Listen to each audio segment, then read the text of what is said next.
Qual é a marca do crente maduro? Será que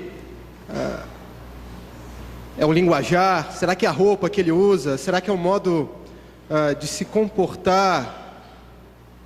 Será que é a entrega de dízimos? Pense nisso. Pense também em possíveis marcas de um crente imaturo.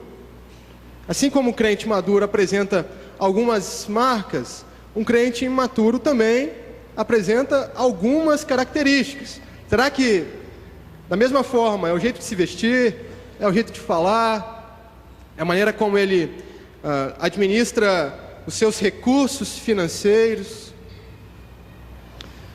Tiago tem algo a nos dizer a respeito disso, a respeito da marca principal de um crente maduro, ou da característica mais importante que um crente maduro deve apresentar. E antes de nós lermos o texto, eu queria ler com vocês uma música. Eu não sei aqui quantos conhecem a Amy Grant. Quem já ouviu falar da Amy Grant aqui? Algumas pessoas, né? A Amy Grant, ela fez sucesso nos Estados Unidos na música cristã, talvez no final dos anos 80, início dos anos 90. Ela lançou o Michael Smith, e uma das músicas mais antigas dela diz o seguinte, preste atenção: conheço um homem, talvez você o conheça também, nunca se sabe, pode até ser você, voando aqui, se decidiu por Cristo, mas foi o fim, pensa que é salvo, mas só com isso ele se importa, sua barriguinha espiritual não aguenta comida fina. Uma vez por semana ele tem um lanche espiritual. No domingo ele usa sua roupa espiritual e deixa sua língua má ter um dia de descanso. Ele é um gordinho bebê. Quer sua mamadeira e você já deve trazê-la já. Já tentou comida sólida uma vez ou duas, mas diz que doutrina é fria como gelo.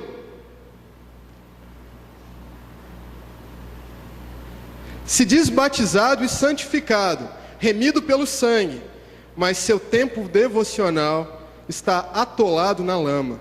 Conhece os livros da Bíblia e também João 3,16. Tem a maior Bíblia corrigida que você já viu. Eu sempre quis saber se ele vai crescer algum dia, mas ele é filhinho da mamãe, é assim que ele quer. Se você encontrá-lo, diga-lhe que eu falei, que nunca vai crescer se ele não comer. Ele é gordinho bebê, quer sua mamadeira e tem que ser já tentou comida sólida uma vez ou duas, mas diz que doutrina é fria como gelo. Ele é um gordo, bebê. Essa é a música da Amy Grant. Agora eu quero que você leia o texto comigo. Tiago, capítulo 1,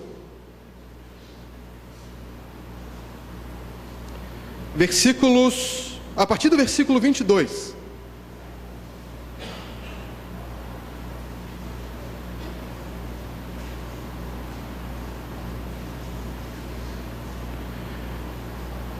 Olha o que diz a Escritura: tornai-vos, pois, praticantes da palavra, e não somente ouvintes, enganando-vos a vós mesmos.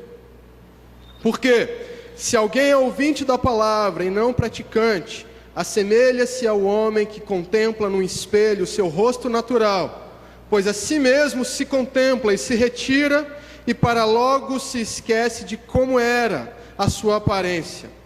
Mas aquele que considera atentamente na lei perfeita, lei da liberdade, e nela persevera, não sendo ouvinte negligente, mas operoso praticante, esse será bem-aventurado no que realizar.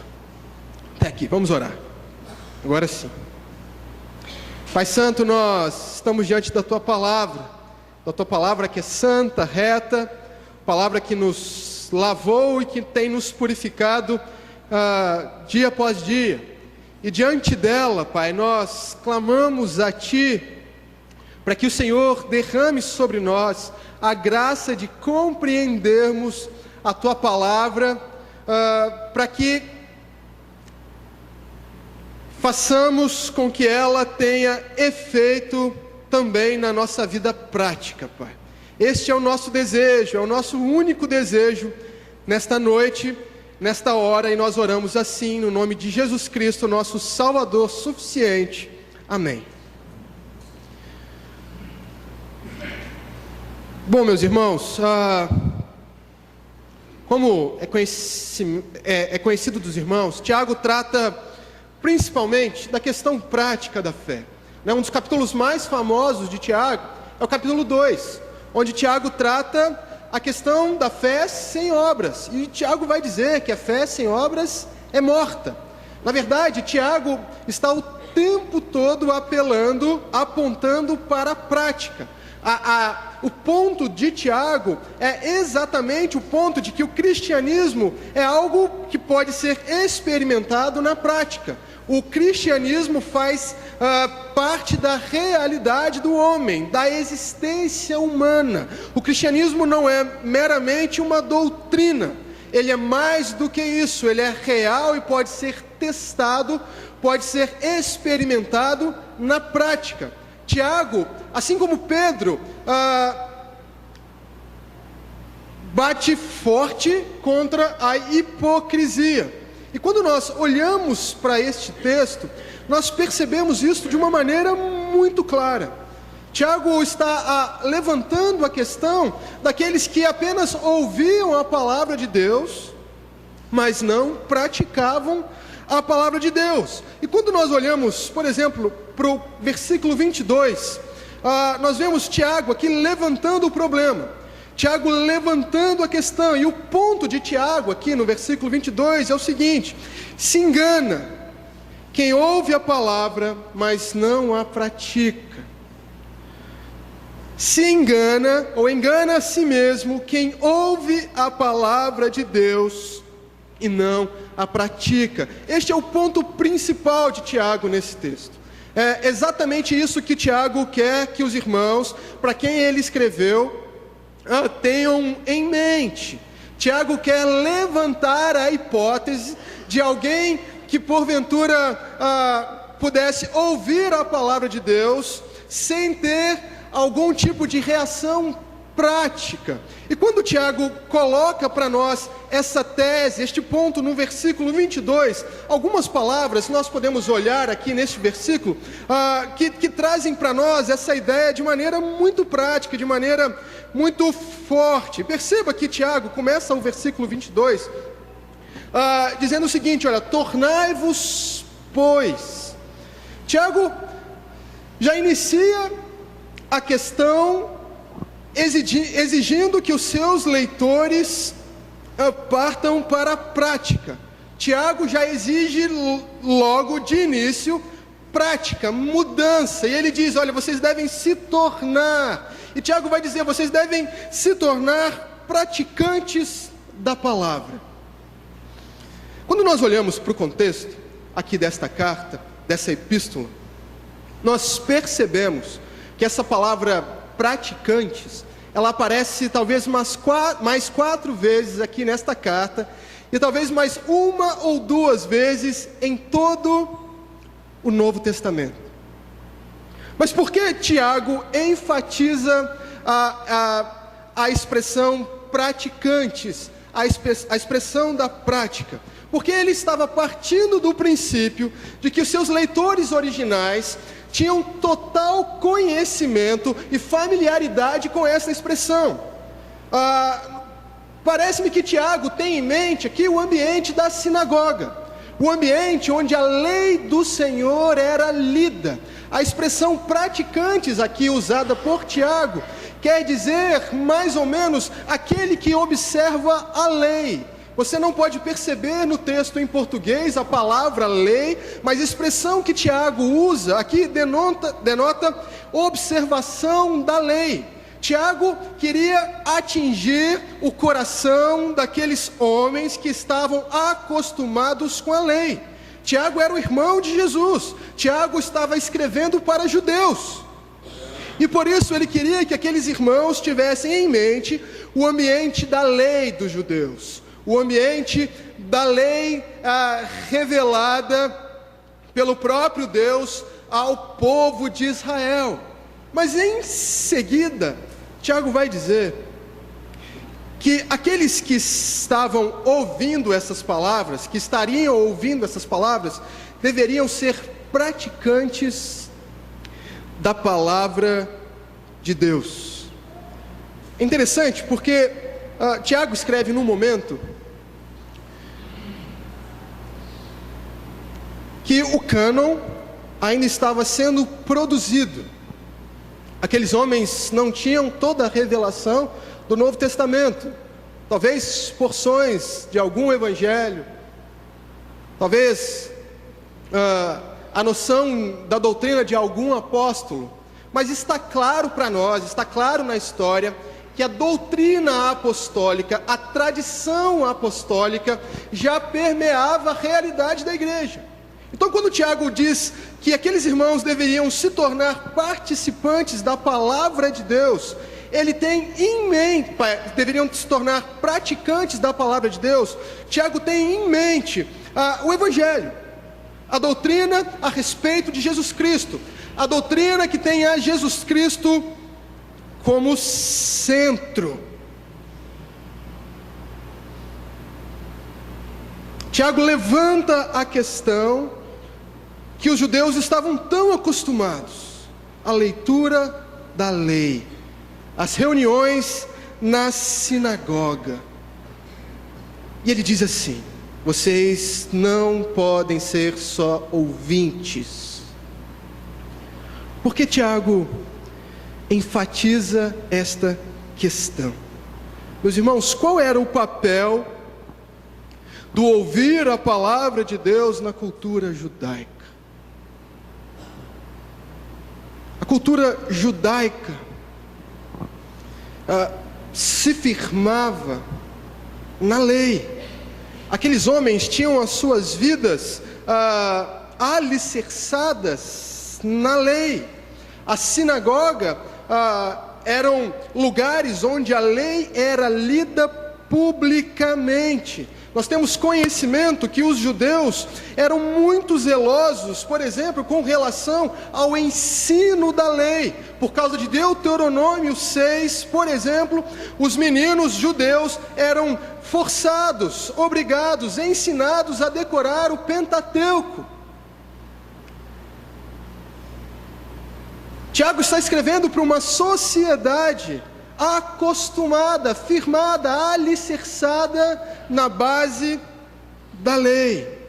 Aqueles irmãos sabiam o que era ouvir a lei.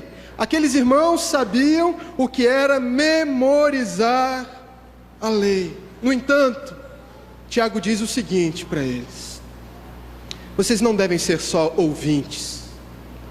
Vocês não devem se acostumar com o ouvir a lei, vocês devem se tornar praticantes. O que vocês ouvem da lei, da Sagrada Escritura, deve ter reflexo na prática. Meus irmãos, quando nós olhamos para o que Tiago quer trazer à mente, ao coração daqueles irmãos, nós também não temos como não trazer esta realidade para os nossos dias. Porque assim como aqueles irmãos estavam acostumados com o ouvir a lei, nós também podemos nos acostumar com o ouvir a palavra de Deus. Quando nós caminhamos por aí, nós vemos muitas igrejas onde as pessoas não dão um certo valor à palavra de Deus. E eu tenho certeza que você já foi numa igreja assim. Eu tenho certeza que você já participou de um culto ou de uma cerimônia onde os irmãos não dão ênfase alguma, não centralizam a palavra de Deus. Mas também é verdade que em algumas igrejas por aí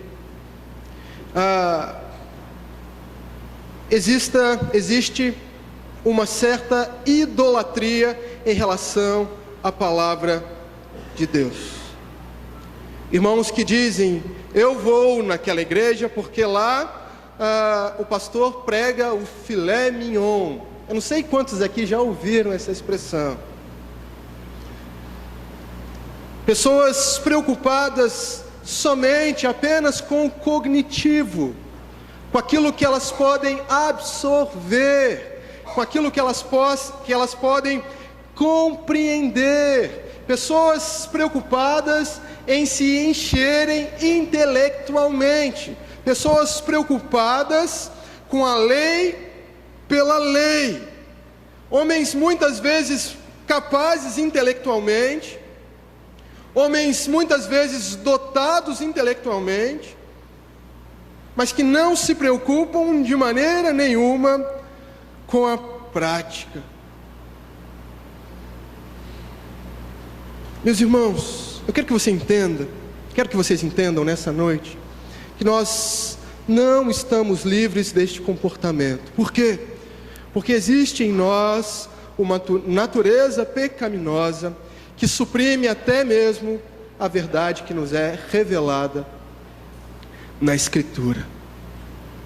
Irmãos que muitas vezes estão por dentro das controvérsias teológicas. O sujeito sabe explicar tudo, não perde um debate, não perde um vejam só. Não sei quantos aqui já viram aquele debate na televisão. Irmãos que conhecem a Bíblia de capa a capa, sabem defender posições teológicas, mas que não estão preocupados com a questão prática. Eu me lembro de no seminário ter passado por problemas nesse sentido. Você é tão exposto à Escritura, você é tão exposto ao estudo da Escritura, que você começa a achar que a Bíblia é apenas um livro-texto. E toda vez que eu abria a Bíblia para fazer minha devocional de manhã, tudo que vinha na minha mente eram 3 pontos. E eu já pensava em como eu poderia transformar aquilo numa pregação. Sempre pensando nos outros, sempre pensando em mim, ao invés de pensar nos outros. Muitas vezes me debrucei diante da palavra de Deus, simplesmente para resolver problemas teológicos, a fim de que o meu ego fosse satisfeito de alguma forma.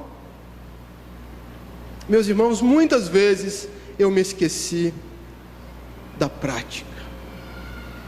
Me preocupava só com ouvir, entender, compreender. Mas você está dizendo que nós não precisamos ouvir a palavra de Deus? Não, não é isso que Tiago está dizendo. Não é este o ponto de Tiago. Tiago não está dizendo: olha, vocês devem ouvir menos a palavra de Deus e praticar mais. Não é isso que Tiago está dizendo. Mas o ponto de Tiago aqui, entenda isso, é que Deus não vem a nós com uma fita métrica a fim de medir o tamanho da circunferência das nossas cabeças. Deus não está preocupado com o tamanho do nosso cérebro. Ele não está preocupado com a nossa capacidade intelectual, cognitiva, mas Ele quer sim medir a intensidade do nosso coração. Ele quer sim medir em nós a capacidade para a prática da santa palavra dEle. O quanto cada um de nós tem disposto de si mesmo para que haja prática, para que haja uma vida realmente firmada na prática da palavra de Deus. Meus irmãos, conhecimento exige prática. Não podemos fugir desta realidade. Jesus Cristo falou duramente, falou severamente àqueles que conheciam muito. Jesus Cristo mirou nos mestres da lei. Jesus Cristo mirou nos escribas. E Jesus Cristo disse mais: olha, se a justiça de vocês não excederem muito a justiça dos escribas e a dos fariseus, vocês não têm lugar no reino de Deus. Sabe por quê? Porque conhecimento exige prática. Meus irmãos, não só as páginas das nossas Bíblias devem estar marcadas, às vezes com uma caneta colorida, às vezes com texto sublinhado, mas a nossa vida deve estar marcada com a palavra de Deus.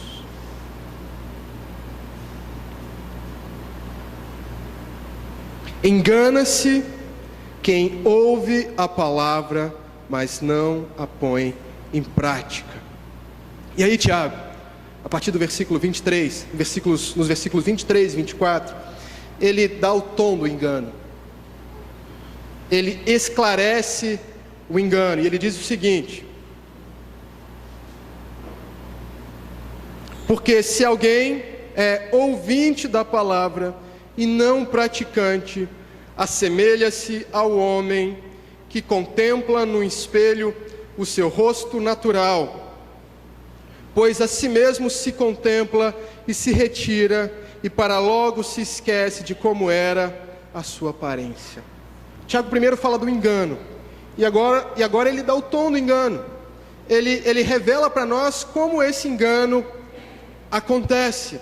E ele vai dizer, e ele vai trazer para nós a ilustração de alguém que se olha no espelho, percebe de fato quem é, ou como está, e não toma providência nenhuma em relação à sua própria aparência. O interessante é que quando nós olhamos para este texto, nós percebemos que a palavra que Tiago usa no versículo 23, para contemplar, é uma palavra que no grego aponta para uma observação minuciosa. É o mesmo verbo usado por Jesus Cristo quando ele disse o seguinte: olha, vocês enxergam o cisco no olho do outro, mas não reconhecem, não contemplam, não percebem a trave no seu próprio olho. É a mesma palavra que Tiago usa aqui. Tiago está trazendo para nós a ideia de alguém que se olha no espelho com cuidado. Tiago está trazendo para nós a ideia de alguém que contempla a si mesmo no espelho e faz isso com cuidado. E em seguida, Tiago usa a expressão seu rosto natural. O que Tiago tem em mente aqui? Tiago tem em mente a ideia de alguém que se olha no espelho e se enxerga como realmente é. Preste atenção nisso, por quê? Porque nós podemos ter visões equivocadas a respeito de nós mesmos. Mas o que Tiago está trazendo em mente aqui, para aqueles irmãos, é exatamente o oposto. Ele está trazendo a ideia de alguém que se olha no espelho e se enxerga como realmente é. Quando Tiago traz a ideia de seu rosto natural, Tiago traz a ideia de alguém que se vê como nasceu. É essa a expressão que Tiago quer usar aqui no texto. Então, preste atenção, ele está falando de alguém que se olha no espelho com cuidado e se enxerga como realmente é. Pense, por exemplo, no problema da anorexia. O problema da anorexia se manifesta quando uma pessoa, quando se olha no espelho, ela tem uma visão distorcida de si mesma. Uma pessoa com anorexia nervosa se olha no espelho e tem uma visão distorcida de si mesma. Na verdade, a pessoa muitas vezes está magérrima, mas se enxerga com alguns quilinhos a mais. Não é assim que acontece? Mas o que Tiago quer trazer para nós aqui é exatamente o contrário. Tiago quer trazer a ideia de alguém que se olha no espelho e consegue identificar os seus próprios defeitos, consegue identificar os seus próprios problemas, consegue enxergar de fato as suas próprias rugas, as suas próprias falhas, consegue enxergar as suas próprias dificuldades. E sabe o que é interessante? É que quando nós vamos para o contexto da época, nós chegamos à conclusão de que um espelho, naquela época, não se parecia nada com o espelho que nós temos hoje. Hoje nós temos espelhos muito bons, mas naquela época o espelho era feito de uma peça de bronze polida, ou até mesmo de uma peça de prata.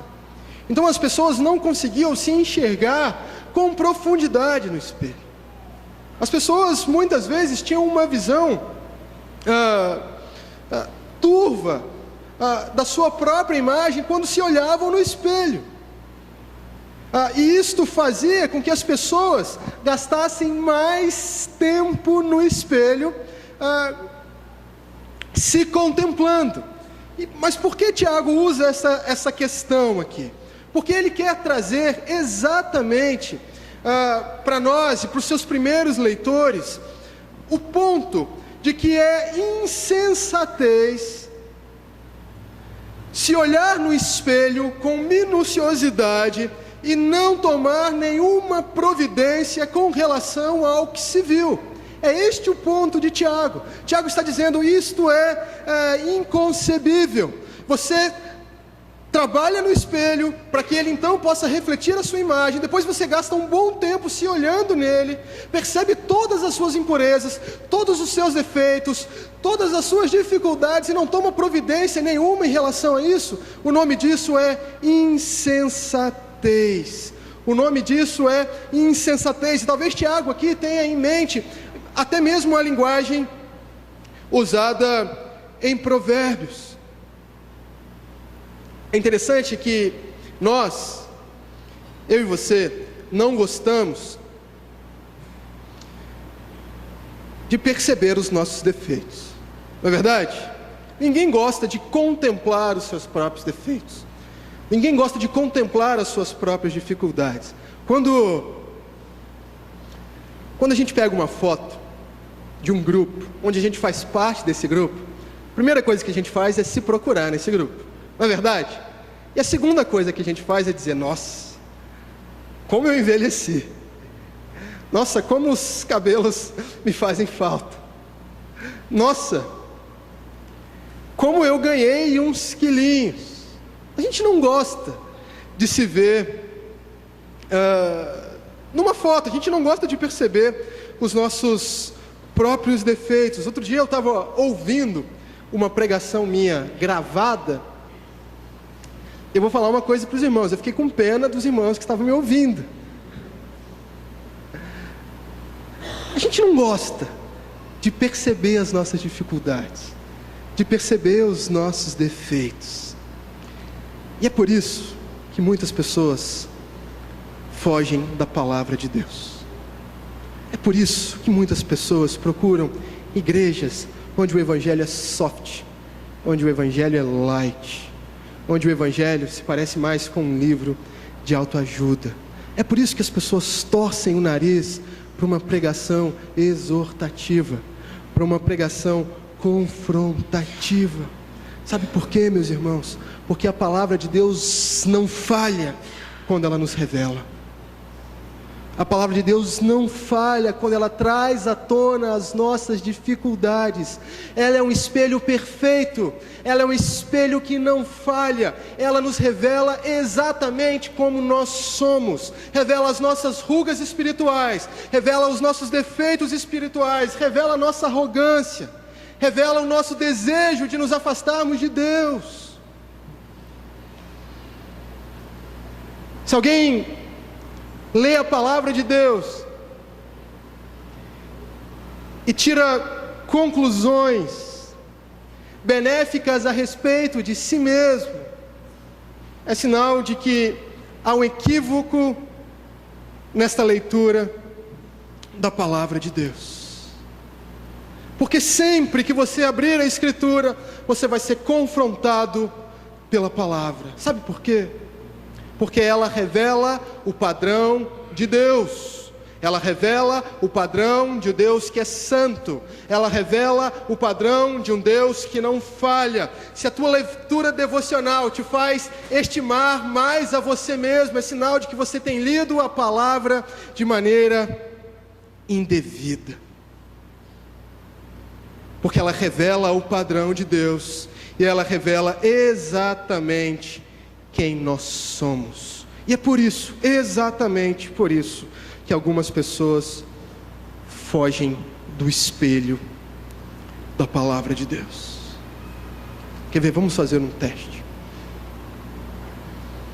Pense em todo o tempo que você ouviu de exposição da palavra de Deus. Se a gente for pensar num ano, talvez 55, 56 semanas, onde todo domingo você tem a oportunidade de ouvir a palavra de Deus. Pense nas programações extras. Se você vem na escola dominical, pense nisso também. Pense nos congressos. Pense nos sermões que você ouve ou lê na internet. Pense nos períodos de hora devocional. Agora multiplique isso pelos anos, desde o momento em que você se converteu. Será que as nossas vidas refletem tudo o que nós aprendemos? Será que as nossas vidas refletem na prática tudo o que nós ouvimos? Se engana quem se enxerga pelo espelho da palavra de Deus e não toma providência nenhuma com relação ao que viu. E aí Tiago, para a gente concluir, Tiago também conclui o argumento dele. Tiago agora vai falar daquele que pratica. Então eu vou ler o versículo 25. Diz assim: mas aquele que considera atentamente na lei perfeita, lei da liberdade, e nela persevera, não sendo ouvinte negligente, mas operoso praticante, esse será bem-aventurado no que realizar. Tiago finaliza o argumento dele, dizendo que aquele que pratica o que ouve, é aquele que se debruça na palavra de Deus, é aquele que ouve atentamente, é aquele que ouve a palavra de Deus com sede, é aquele que ouve a palavra de Deus querendo um momento para pôr em prática aquilo que ele aprendeu. Tiago tem em mente alguém que se debruça diante da palavra de Deus, alguém que gasta tempo com a palavra de Deus, que estuda minuciosamente a palavra de Deus.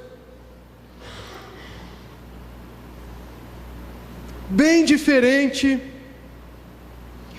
da maneira como alguns de nós muitas vezes tratamos a palavra de Deus. Quando nós vamos falar, por exemplo, de devocional, muitos de nós, muitas vezes, tratamos o nosso período de devocional, quando fazemos, como se ele fizesse parte apenas de uma rotina diária.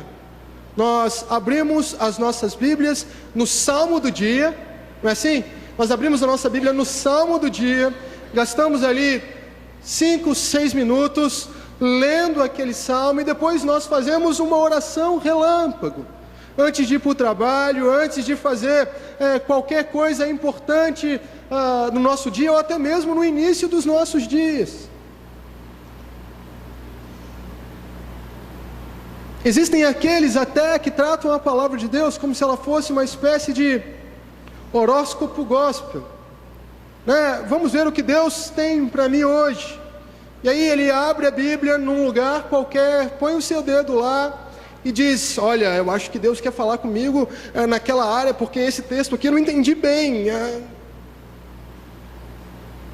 Como se a Bíblia fosse uma espécie de tarô, gospel, uma espécie de amuleto, como se ela fosse uma espécie de horóscopo.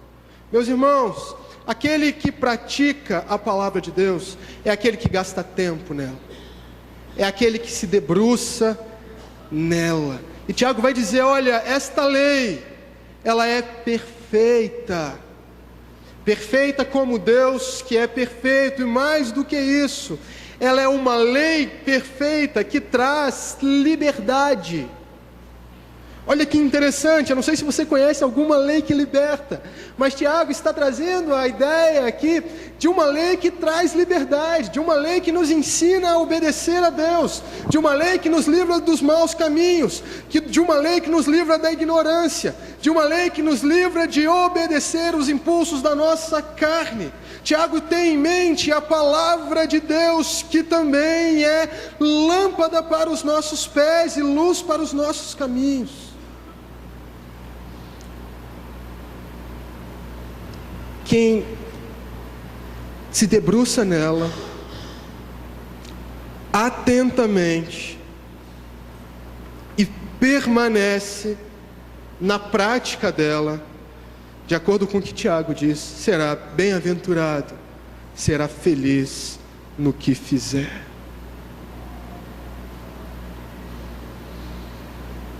Meus irmãos, diante do que você ouviu nessa noite, o que você viu no espelho da palavra de Deus? Um ouvinte preguiçoso? Um bebê gordo? Ou um crente maduro? Que Deus abençoe a palavra dele. Vamos orar. Pai Santo, nesta noite nós fomos desafiados a praticarmos mais aquilo que temos ouvido por meio da Tua palavra, que é a revelação para as nossas vidas. Entendemos que para que isso seja real nas nossas vidas, é necessário que o Senhor derrame sobre nós a Tua graça.